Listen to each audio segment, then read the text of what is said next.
welcome to episode 19 of the Water Matters podcast. My name is Callum and I am joined once again by Tim Smedley, the author of The Last Drop. How are you today? Hey Callum, I'm really good, thank you. You good? Very good, thank you. That's what we're joined together on quite a drizzly day. It's quite topical for what we're going to cover today, but not quite as much drizzle as what we want. It's a bit light, but not as heavy as rainfall. Yeah, it's a grey, drizzly October day, although we are got bright studio lights on our faces, which is waking us up. Yeah, so it looks like we're in the Bahamas, but we're not. We're in drizzly Oxfordshire today. But we're kind of talking off screen just a moment ago, talking about how little the rainfall has been. And it's going to be very topical for what we're going to talk about. But what people don't realise is we're not actually having that much rain. And it's still very dry. There's areas of the country that are still under hosepipe bans, which could last maybe December, maybe even to next year. So it's not as wet as what people may realise. Yeah, it's crazy actually just how dry it is. We had like a wet week, maybe two or 3 weeks ago, and I think that made a lot of people think, okay, that's problem solved. So it takes many wet weeks in a row to add up. So the Thames Water said we need above 70% above average rainfall through winter to restore their reservoir levels and groundwater levels back to normal. So we actually need above average rainfall now. We actually need to have an exceptionally wet few weeks. And we haven't had them. No. So it's still a really, it's grey and drizzly. Everything seems a bit damp. But damp does not add up to anything in reservoirs, sadly. And that does sound like quite the issue at the moment, because in the summers we're having exceptionally dry summers where they're above average.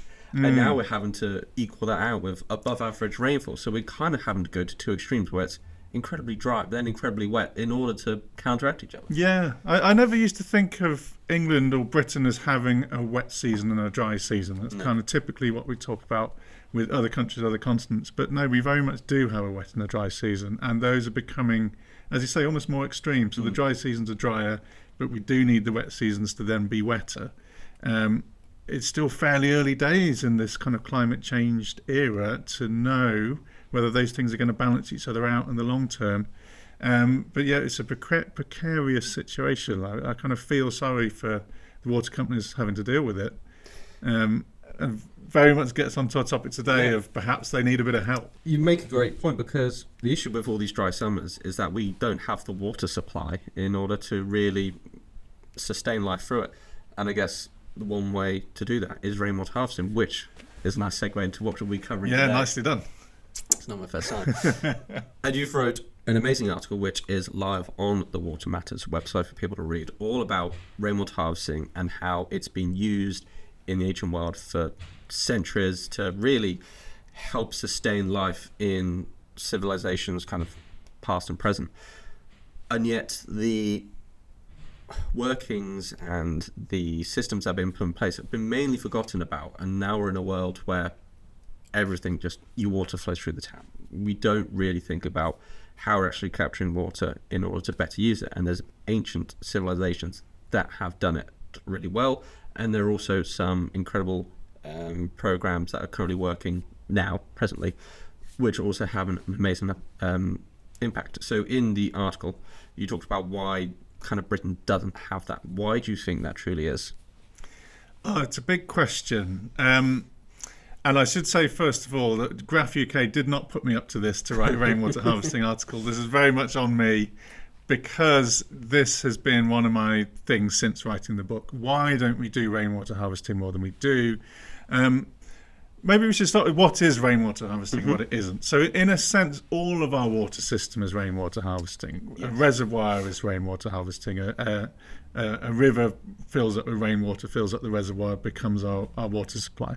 And what we're talking about typically as managed rainwater harvesting is tanks in houses, tanks on buildings, capturing rainwater or harvesting rainwater where it falls and using it on that site, locally on that site. It is an ancient practice, and we'll get onto that perhaps later in the podcast. But what's interesting in the period of time we're in now is kind of how little it's done in the UK. Why we don't. So it's similar to why a lot of other countries don't. Modern 20th century water engineering kind of meant that we didn't need to. So I sometimes sound critical of the kind of grey concrete engineering of reservoirs and water treatment plants. I don't mean to sound critical of them. They're engineering miracles, really, and they did work for a long time. I have my issues about them, how they work now, and we discussed that in the last podcast. We still need reservoirs, we still need pipes, we still need a centralised water system.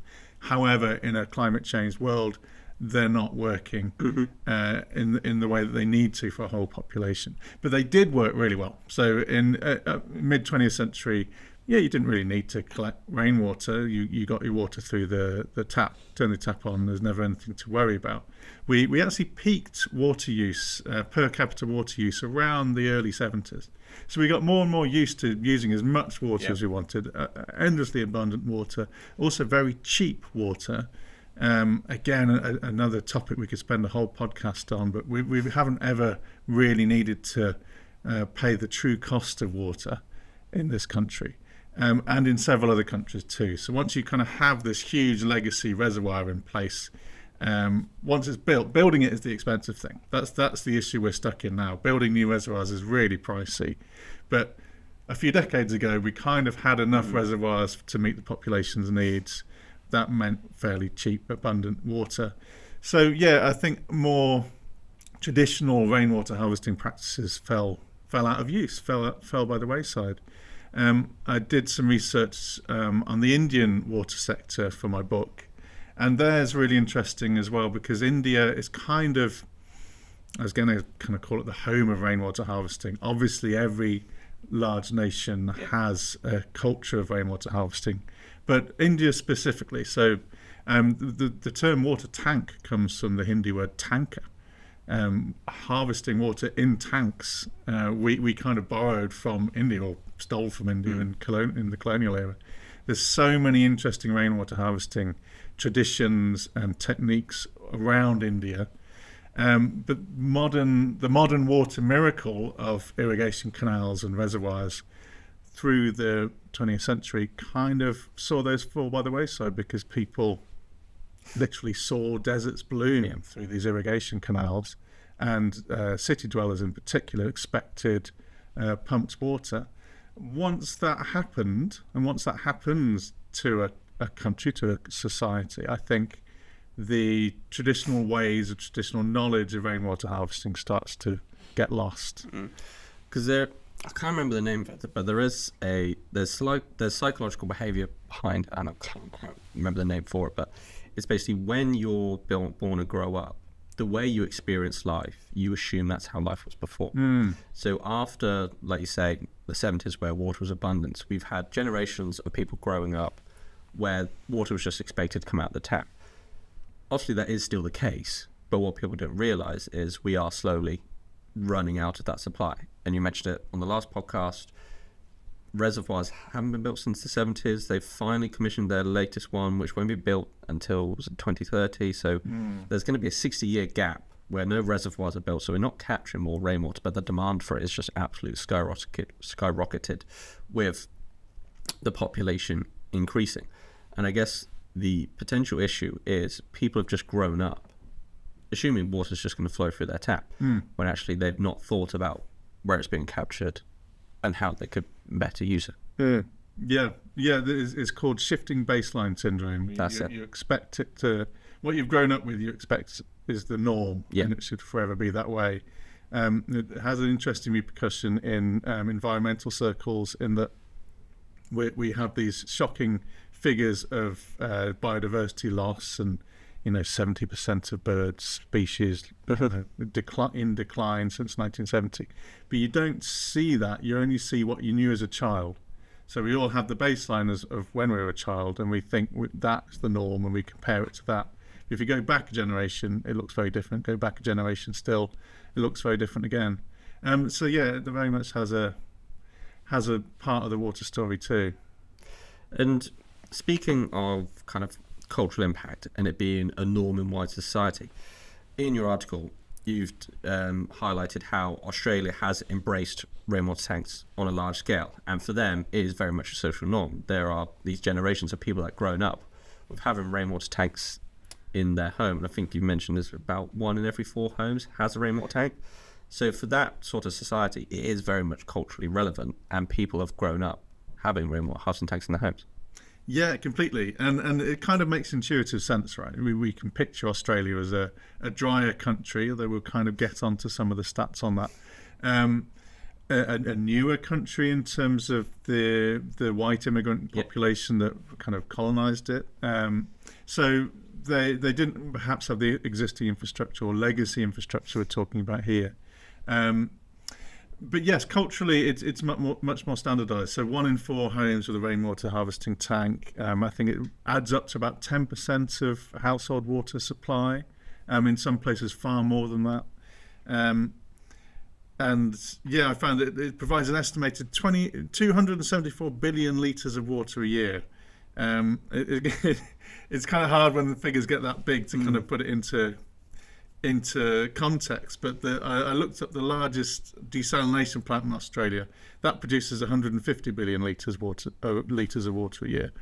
So that's roughly half of what the rainwater harvesting is producing, and at a far greater cost, by the way. Desalination is hugely expensive. And that's another thing about rainwater. Once you've got the tank or once you've got the catchment in place, it's free. It's a completely free resource. But I don't want to kind of make it sound like, well, of course they do that in Australia because it's really dry. There was a brilliant quote, and I say it in the blog, but it's what I often think about when I was speaking to Andrew Tucker of Thames Water. He's an Australian water engineer. He now works in London.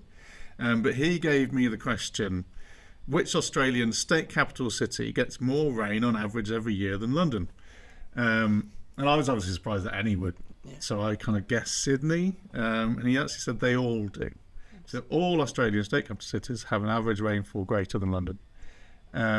It doesn't make sense in our heads because we picture Australia as a really dry country. It's not a really dry country. It's drier than a lot of places, and it gets a lot more dry days than we do. But when it rains properly. So they get way more sun, way more warmth, way more hot days. But also when it rains heavily. Yeah, so it makes a lot of sense to capture that in rainwater tanks. And I know their governance around it is a lot lighter than the UK, because I believe they can use rainwater as drinking water without chlorine and UV filtration. I think it's very much relaxed in what they can use that rainwater for. But in the UK, it's not so much.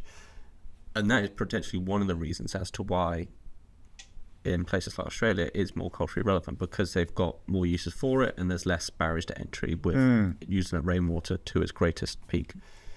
So it is a very great use of it being culturally acceptable. And I guess touching on the governance side and it being more relaxed in certain areas of the world, you wrote about Mexico City's example and the schemes they've had, and it just shows that governance can actually help in terms of having these schemes in place to really encourage people to use rainwater harvesting more. Yeah, Mexico City is a really interesting example because it's a very modern story with their rainwater harvesting system. So obviously also they have ancient practices in place around Mexico, but Mexico City has had a particularly acute water problem in the last decade. So the mayor in 2019 was Mayor Claudia Sheinbaum. She's now President Sheinbaum of Mexico. But when she was mayor of Mexico City, she launched the rain harvesting program called, and I'm sorry for mangling the Spanish here, Cosecha de Leyva. And that was to not just encourage, but also gave subsidies to people to install rainwater harvesting tanks in their houses.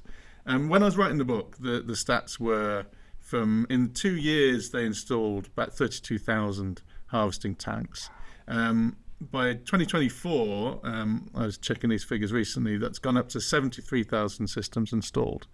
And that's a huge difference. That's hundreds of thousands of people accessing those. And for communities without rainwater, this kind of means autonomy, it means time saved, it means cleaner homes. During the rainy season in one area, a study found that this was on average collecting 1,852 litres per month. So that's 62 litres per day of free water, of rainwater to be used. So it's been a really pleasing modern success story to see Mexico City go down that route. And it's just a perfect example of having those schemes in place to even have these locally installed systems for people to collect and reuse rainwater. And to that point, how much they've collected, don't get me wrong, it's not vast amounts per home, but it's certainly, it could halve their mains water usage a day in terms of what they're actually using it for. Yeah, definitely. Yeah, halving is certainly possible. The figure I often come across with rainwater harvesting is 50 litres. And for some reason, it often comes up. So in Belgium is another kind of prime example of rainwater harvesting. In Belgium, if you build a new house, you have to include a rainwater harvesting tank. And almost always that's plumbed into toilets and washing machines. Mm-hmm. So again, a kind of a prime example of how you can use rainwater beyond just, watering plants, which is all we do in this country, really. Yeah. But yeah, in Belgium, you plumb it in. They typically find there that saves 50 litres of water a day. Now, the EU average water use is around 120 litres of water per day, so you're getting close to half of your water use from rainwater alone. Similar figures in Germany. Again, some states in Germany require rainwater harvesting tanks, and again, 50 litres. Well, I did research about this. Obviously, Graph being a German company, so we started rainwater harvesting back in the 70s. I believe it was 1974 is when we released our... No, 1978 is when we released our first rainwater harvest system. But I didn't realise, but there's some states, like municipal states, that require rainwater harvesting on a level because of more tax incentives. So I think it's Hamburg, where the kind of state of Hamburg, you're required to pay a tax on how much rainfall you're sending down to the sewers. So basically, if your property is larger, a bigger driveway, bigger house, you're potentially stopping more rainwater falling onto green land where it would soak away. So you're taxed in terms of how much rainwater you're sending into the sewers. So if you have a rainwater harvest system, you can get a kickback on your tax that you're paying, because if you can prove you're reducing the amount of water you're sending down the sewers by collecting a tank and using it back in the home, you're actually saving yourself money. So the return on investment, so to speak, for a rainwater harvest system is much greater. But that's what I guess now they've put in place. So every new build house just has that regardless, because they know it's just going to save the homeowner money. Yeah, and that's an aspect that's not talked about enough. Rainwater harvesting as a flood prevention or flood reduction technique. Because we often have, we have the sewage crisis in this country, which is typically sewage works getting overwhelmed with water, with flood water. They can't treat it, so a large amount of untreated sewage goes out into the rivers. If you can reduce the amount of water going out down those drains through rainwater harvesting systems on towns, buildings, municipal buildings, you actually do reduce the overall amount of flooding and overwhelm of sewage works. Actually, I found a stat on this for the Mexico City research that the same study that worked out how many litres they were saving per day also found that urban flooding incidents were reduced by 20% in Mexico City, where the most rainwater harvesting was happening. So that's a huge reduction. It is a massive reduction, and I guess it goes on to another key part of what Graph do is the stormwater attenuation side of things.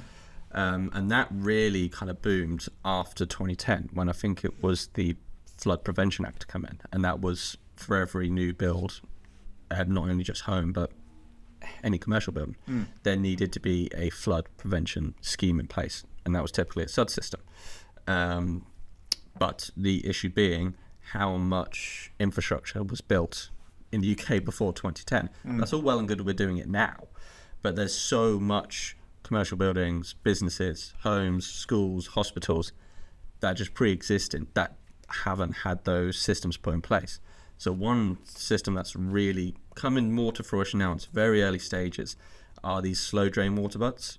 So there's a company down in Exeter, Sarah Bunny, who's helped kind of theorize this and helping with certain companies bring this into light.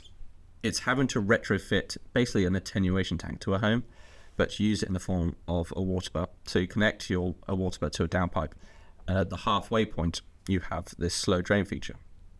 So once the water butt fills halfway up, basically that 50% you can use for in your garden, watering the plants, all that sort of stuff, but then the top 50% is then basically attenuated out of the water butt into the downpipe. So in a sense, you've got a small little attenuation tank sat on side of your home, so that during the rain, so when it does have a storm event, the water butt will fill up, but then it'll just slowly drain at the halfway mark. And I know there is technology coming out where they'll have a slow drain feature at the middle and then a drain feature at the bottom. So when it detects a storm coming in, say, the next week, it will slowly drain the full water butt for the week. And then once the storm comes in, it will fill that water butt once again. And then the halfway point slow drain feature will start to slowly drain the water butt over time. So it's, in a sense, if that wasn't in place, all the water that fell on that home's roof would just go down the downpipe into the sewer, oversaturate the amount of water going in it, overflow the system, and then you'll have sewage filling out into rivers and waterways because that's where the overflows are. But if you'd have these water butts on the homes, if it's like a 500 litre water butt, you could save that 500 litres from going down that downpipe and overflowing the system. Yeah, that's pretty cool.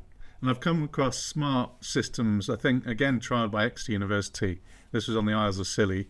They fitted 100 houses, I think, with essentially smart rainwater harvesting systems that could be set up to, if a storm event's coming, to empty and get ready to refill. Yeah. They were fit and forget for the householders in terms of if there was a dry 2 or 3 weeks and the rainwater ran out, it would just fill up with mains water. So the householder never really knew if it was mains water or rainwater that was flushing their toilets. I think it was just toilets that they were using then. So the systems do exist, and that was a really successful trial. I think they did it with Southern Water. I guess the issue is cost, is for water companies anyway. Yes, I guess that is one cost. So the reason we knew about the slow drain water butts is that's becoming a scheme, I think, eventually for Southern Water homes, and that they'll be able to apply for having a free water butt fitted and have the slow drain feature applied to it, and they can have it installed in the home. But that'll probably come into case for Southern Water homes in the next year or so. But like you say, it is cost. Is it down to individuals in order to basically do it for their home? But then where's the benefit to them? I guess if they do it through Southern Water and these schemes, it then means they can subsidise it, then give out free, and it could be a large-scale rollout. But how do they equate the cost? You could argue on one hand, if they put the scheme in place, then on the other hand, they won't be having to pay all these fines for putting sewage into waterways because it's just overflowing. So there's going to be a cost saving on that. But there are water bill rises, so it does feel like that might be put on to the end consumer. I think it's only rising by 3 or 5%. Yeah. So it's not a massive amount. But I think that's one way to help subsidise the scheme. Yeah, you're right about fines. I mean, Southern Water have been fined, I think, hundreds of millions of pounds by this point for illegal sewage releases. You could buy a lot of slow drain water butts for hundreds of millions of pounds. Well, I think this whole scheme's like 10, 15% of that cost. Yeah. So if they know that they're not going to be fined as much for all the sewage being put into rivers, into the oceans because of the overflow systems, they're going to be saving a lot of money in the long run. Yeah, no, that makes a lot of sense. So, some very cool technology hopefully coming out and can be embraced in the UK. But obviously we talked a lot about what's happening now, but we've kind of mentioned it before, but rainwater has been used in the ancient world for many, many centuries, and yet we've kind of lost that. You mentioned earlier before with plumb systems, with reservoirs. Yes, they're great. They help to service coding the UK. But for centuries, rainwater harvesting has been facilitating life more than a lot of people know, and there's some incredible systems out there which not being used as much but are now start to be reignited and reused much more. So I think the best perfect example to start with is in Iran with the, you said earlier, qanats. Yeah, I think qanats, but qanats. Yeah, no, Iranian qanats are amazing. I mean, I got quite into this research for the book because ancient systems are fascinating and there's a lot we can learn from them. But not just learn from them, there's a lot that can still actually be used, and qanats are an example. So in Iran, so the oldest qanats are thousands of years old. I think they're kind of the peak building of qanats was more like around 1,000 years ago. And to explain what qanats are, they're not harvesting tanks as we're kind of talking about, or as other ancient systems used. They are tunnels underground with wells from the top. So if you're going to picture a hillside and you picture a tunnel kind of going horizontally through the bottom of the hill, and then at the top of the hill you've got several kind of well systems going down into that tunnel. Those well systems, as opposed to what we think of as wells, were actually open to rainwater. They were filtering the water down into the tunnel below. The tunnel below is also connected to the aquifer in places. So it both was an aquifer recharge system and a rainwater harvesting system. So the open mouth at the bottom of the hill would essentially be a man-made stream, is the best way to think of it. So both from the aquifer and from the rainwater harvesting system. Now most areas had one of these. This was just the standardized way of having a water system in medieval Iran. And they built thousands of them. So there's a ridiculous stat that someone worked out that there's 36,000 qanats in Iran. If you lined them up end to end, they'd go around the equator 9 times. This is how big a system they built. But it's many small local ones as opposed to one big large one. Yeah. But yeah, qanats were the water system in Iran and much of the Middle East. I think there's some similar structures found in North Africa too. But and this is kind of the story of rainwater harvesting globally, right? But with modern water engineering, with concrete reservoirs and irrigation canals, deep drilling for wells in the mid-20th century too, you kind of didn't need qanats anymore. So a lot of them fell out of use. Fell into disrepair. Some of them still stayed working, and some were still in really rural areas. Some people still use them, but mostly they fell into disrepair and became forgotten about. But now, and by now I mean kind of the last 5-10 years, Iran, again one of the most acute water scarcity regions of the world, has started to look to these ancient systems again, and wondered, well, should we start reusing them? Some of them still have water trickling out of them. Can we reuse them? So they have started restoring some of the larger ones, especially near the major cities, and they are working again. And there's amazing stories coming through. I mean, I found a story from this year from the Tehran Times. It was 3rd of May this year, and I'll just quote. There was basically a traditional ceremony being held in this reopened qanat. And to quote, the event coincided with the National Day of Qanats in Iran. It marked the symbolic beginning of the annual maintenance works in the qanats. In the past, local well diggers, known as makanis, would enter the aqueducts after performing ablution, carrying flowers and sprinkling rosewater in honour of the precious water sources. This act not only signified reverence for nature, but also expressed gratitude for the ingenuity of ancestors who developed this vital water system. And it goes on to kind of describe it as having faded from memory over the last half century, but is now, and again I quote, officially revived. So that is really quite a cool thing, this kind of relearning from our ancestors, I suppose, relearning old ways, and that they still work. That they were there waiting to be reused all along.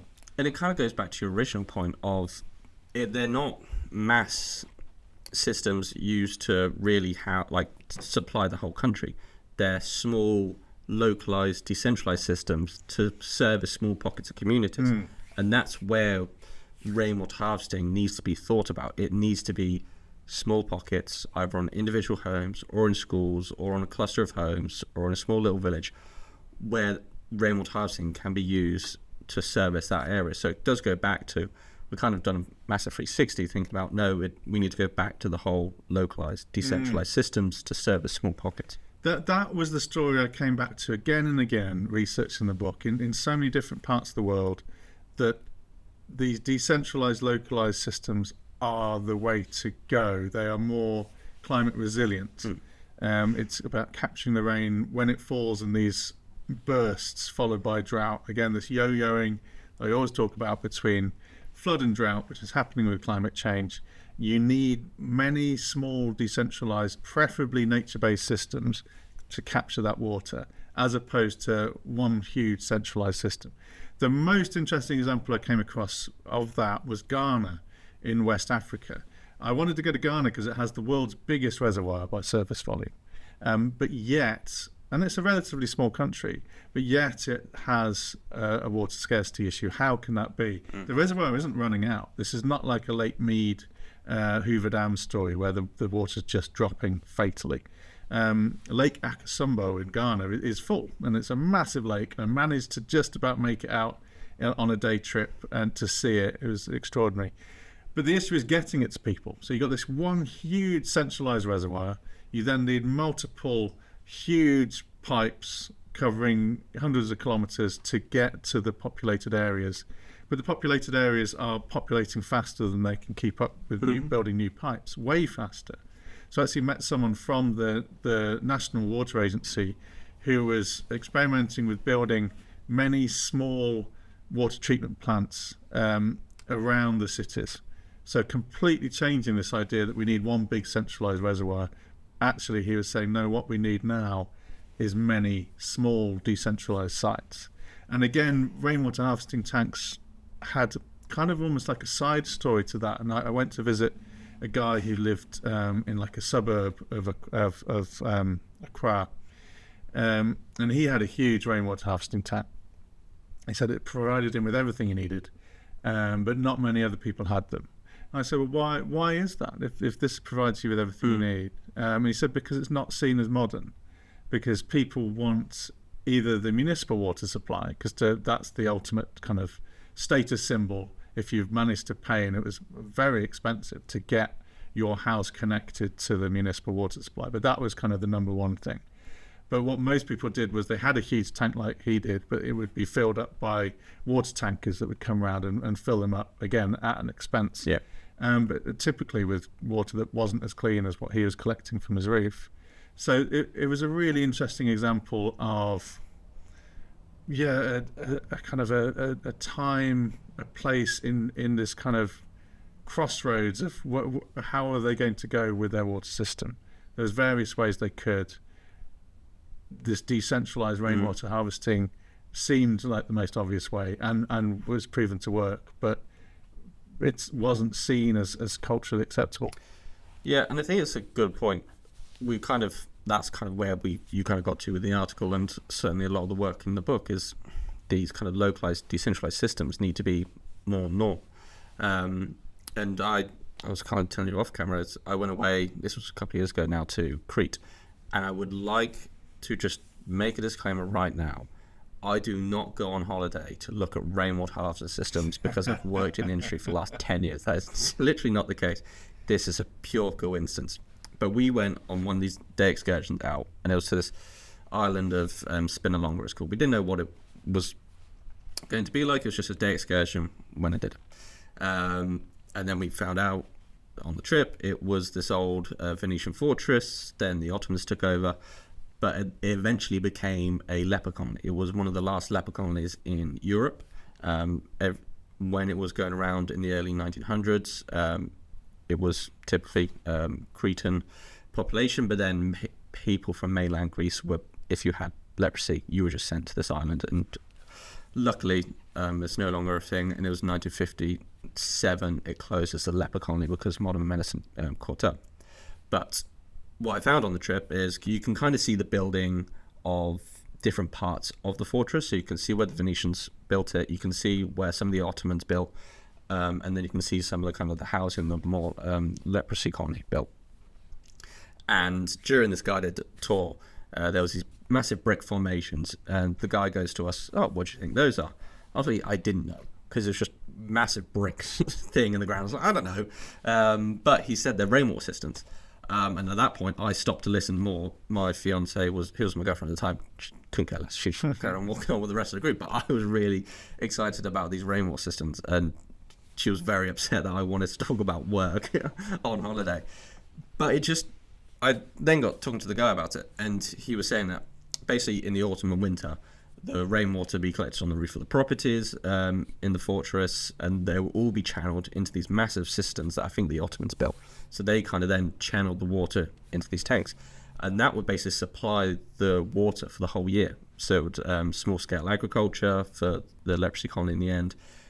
It would then be used as drinking water for the homes, bathing, cooking. Like, it would be the main water. So the whole year, that must be the whole huge year tanks. in the early, they go along the length of the island. They're massive underground cisterns that basically supply the water.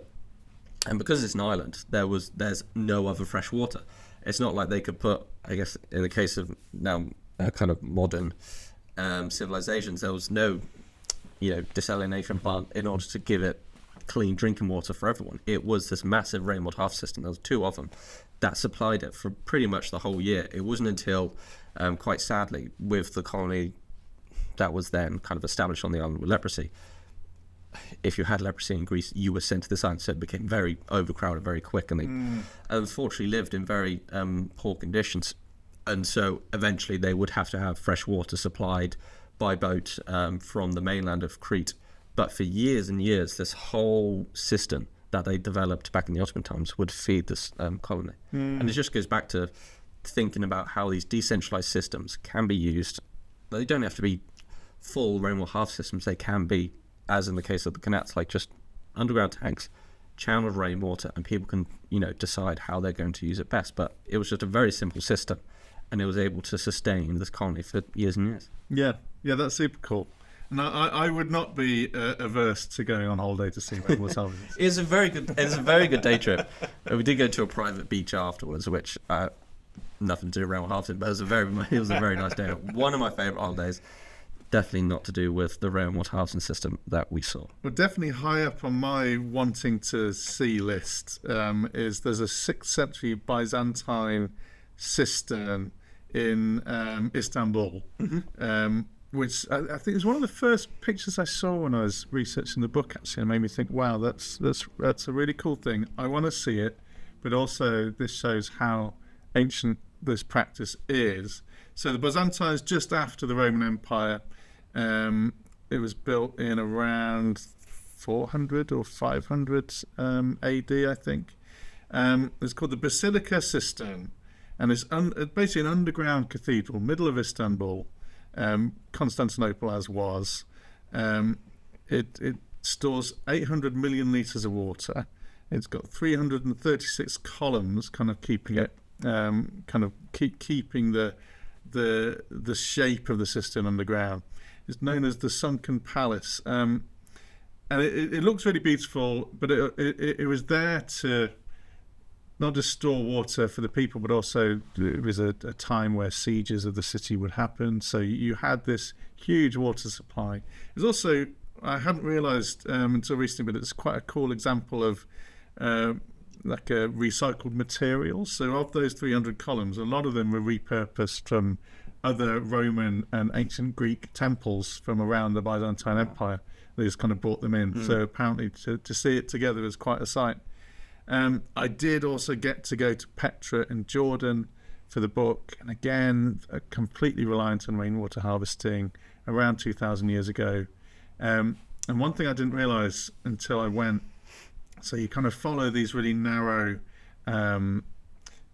paths or kind of streets that are cut through the rock to get to kind of the famous sites of the library and the Sikh and so on. But around kind of elbow height or hip height, you're following these channels that are cut into the rock. And I didn't actually know what they were, but I went to the museum afterwards I kind of was interested what were these channels. Those channels actually held the water pipes. The pipes aren't there anymore, but there was a hot and cold water system with clay pipes and lead pipes. I forget which was the hot and which was the cold. I think clay was the cold, that ran along these channels. And they ran at just a precisely engineered gradient, so you'd get pressurized water coming out. Really cool. And most of that is from harvested rainwater, because there's only I think it's 150 millimeters of rainfall in that part of the desert. So loads of rainwater capture systems that go into this system underground, which then produces hot and cold water piped through. Incredible, 2,000 years ago. Yep, and I guess that goes back to the original point of the theory and practice of rainwater has been about for thousands of years, but it's just not common practice. Yeah, I guess it had to be. It was almost the only option then. Well, obviously you've always and still do have the option of damming a river. But yeah, more typically, ancient civilizations had to work with rainwater and had to be ingenious about how they worked with it.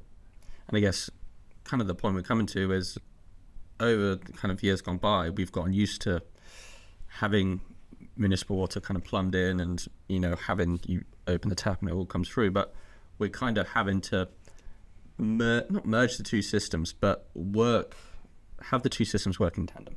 You need large-scale reservoirs to help supply homes, hospitals with drinking water. But you can use localized systems to substitute what you don't need maize water for. Yeah, absolutely, and it's absolutely not one thing or the other. What we are not suggesting is everyone needs a massive rainwater harvesting tank to do everything with it. I wouldn't recommend anyone drinks rainwater. Plenty of cultures and people do, but we wouldn't recommend it. It's really hard to store to drinking water standards. Yep. But to flush toilets, plumb into washing machines, I haven't yet seen that in this country, but again, common in Belgium, expected in parts of Belgium. But it's the top-up element of it. So working in tandem works brilliantly. Yeah. That's what they do in Belgium. It's what they do in Australia. It's what they do in Germany. It's what we need to do here. Yeah. It's the reality of being a water-scarce region or a water-scarce country. And that reality is something we have to face up to in Britain, especially in England, especially in southern and eastern England. Yeah. As I say, London gets half the rainfall of Sydney. And I think even similar to that, I remember a stat, I think it was a couple of years ago when it was incredibly dry, East Anglia was getting less water than Greece. Rain will fall in Greece in a year. And people obviously think, it's rainy Britain, drizzly Britain, the weather's rubbish, it rains all the time. In some parts of the country, that is literally not the case. And we are having to rethink about UK being a very rainy country we now have our seasons. We have our dry season and we have our wet season.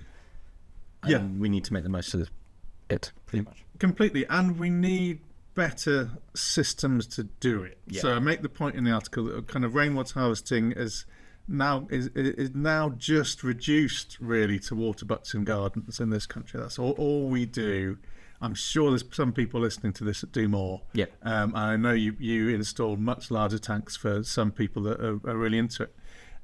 But for most people, if they think of rainwater harvesting at all, it will be the water butt in the garden, and they will water some plants with it. That's it. But those tanks, and I've discovered this to my own kind of surprise this year in a way. I've got 2 water butts. That's all I've got. I would like to do more with it, but that's all I do. But typically that's enough to carry me through a year. Might run dry once or twice. This year they've spent many weeks dry. I've had no rainwater in them for weeks on end. They're filled up again now, and they will probably remain full for the whole of winter when I've got no use for them. There's nothing. So the garden's now fine. There's not much I can do with that rainwater anymore. So we need to be thinking about how we can use rainwater more. We need to be installing bigger tanks of it. And we need help from our water companies and probably government regulation to help us do that, really. Yeah, and I think that's potentially the way it's going, in the sense of there are these schemes coming in place, as I mentioned earlier, with Severn Water and the kind of half-drain water butts that, well, I guess that's more of a flooding prevention system than it is certainly rainwater harvesting. But even if people had a water butt connected to their home, it would get them thinking more about how they could use rainwater in and around their home, and certainly it would stop a lot of rainfall flowing down the downpipes and overflowing the systems that we have in place. Yeah, and it needs a change of mindset. It needs a change of mindset from us to think about using rainwater more and being maybe less squeamish about it in a sense. I think the idea of plumbing into a washing machine in this country would almost be quite shocking to some people, which is crazy. I mean, again, another ancient-ish use of rainwater was for washing clothes in hard water areas. We live in a hard water area here. Soft water, which rainfall is better for washing clothes. So it typically was used as a practice for hundreds of years. So it actually makes a lot of sense to plumb it into your washing machine. So it needs to change the mindset from us, but it also needs to change the mindset from the water companies. Now, I often bang on, and probably will do for the next 10 years, about the Thames Water Plan for the Aberdeen Reservoir, this huge mega reservoir that they're building, or still hoping to build, in South Oxfordshire. It's a sledgehammer to crack a nut. It's many tens of billions of pounds. It will take 10, 15 years to build and fill. You could spend that amount of money, a lot less of that amount of money, to give everyone in the Thames Water region a water butt. Ideally a smart one, or a slow drain one. We could see perhaps the Belgium and German figures of 50 litres saved per person. 50 litres is huge. That's a third of water use per person. And that's kind of problem solved. But water companies, water engineers have worked for so long with one huge centralised water system. That's the way we do things, that I think it's probably hard in boardrooms to push through other ideas. It's easy to say, let's build a big reservoir. It's not actually easy to get through. I mean, they've been trying for years and years and years to get approval. But those years and years and years could have been perhaps better spent thinking about smaller, localised systems, and this is one of them. I guess it goes back to the original point of just working in tandem. It's not or, it's and. Yeah, we absolutely need new reservoirs. We absolutely need a centralised system. We need water treatment plants. Those are all essentials.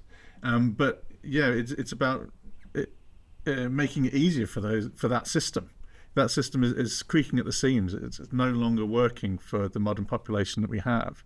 A very easy way of reducing the pressure of that is rainwater harvesting. Certainly so. And you finish the article with the line, "The solution literally falls from the sky." If there's one thing that people listening to this should take away from this episode, what do you think it should be? Yeah, I mean, I do say the solution literally falls from the sky, and that's the solution to the water crisis in this country, essentially. I guess the takeaway is thinking about different ways to use rainwater, even thinking about upgrading the tank you have if you've already got one. But also just perhaps the lesson I get from both the international examples and the ancient examples is it's a very human thing. It's very normal. We've just forgotten that it's normal. So almost remembering that, actually, yes, how can we have a water crisis when we have plenty of rain? That's crazy. That's abnormal.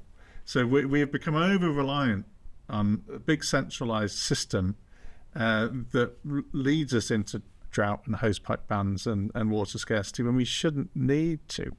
Rainwater harvesting gives us an out. I think that's my takeaway.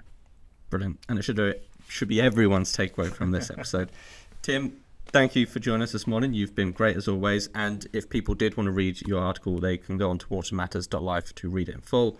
It's a really amazing article supplied with great stats and stories that people can go look into more detail. And if they want to hear more from you, where should they go? Well, check out the book, The Last Drop, or listen to the audiobook where you can hear me bang on for, I think it's 12 hours, the audiobook. But listen to it in like 1.5 speed and you'll go quicker. Perfect. Thank you once again for everyone listening to this episode. Make sure you rate the podcast if you want to hear more of it and let people know about it. As mentioned, Tim's article and all the other articles are on the watermatters.life website. So that's it from us today. Hope you have a wonderful day and we'll hopefully see you on the next episode.